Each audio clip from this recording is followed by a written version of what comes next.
ভালো আছিস? হ্যাঁ, তুই যে ভালো থাকবি না সেটা তো জানি। তুই এই গাছে জল কেন দিসনি রে? আমি পারবো না।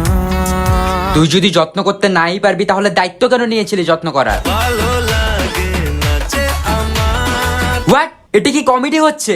একটা গাছের প্রাণ চলে গেছে তোর জন্য, তোর খারাপ লাগে না? না রে না, ছি ভাই ছি, তোর লজ্জা লাগা দরকার। আর কত নিচে নামবি তুই? জানি না যাবো কদ্দূরে এখনো। আচ্ছা তুই একটা সত্যি কথা বলতো, তুই এই গাছে একবার হলেও জল দেওয়ার চেষ্টা করেছিলি? আমি কোনো আর চেষ্টার সীমানা রাখিনি। হ্যাঁ, সেসব জানা আছে। তুই চেষ্টা করলে আজকে আর এই গাছের এমন অবস্থা হতো না। আর কি বোঝাবো বল। থাক, আর কিচ্ছু ভুলভাল বোঝানোর দরকার নেই। কি হলো? তুই টাকা দেস কেন আমাকে? যা ছিল আমার সবই তোর হাতে। ভাই তুই আমাকে টাকা দিবি, এই কয়েক টাকা এই গাছের দাম।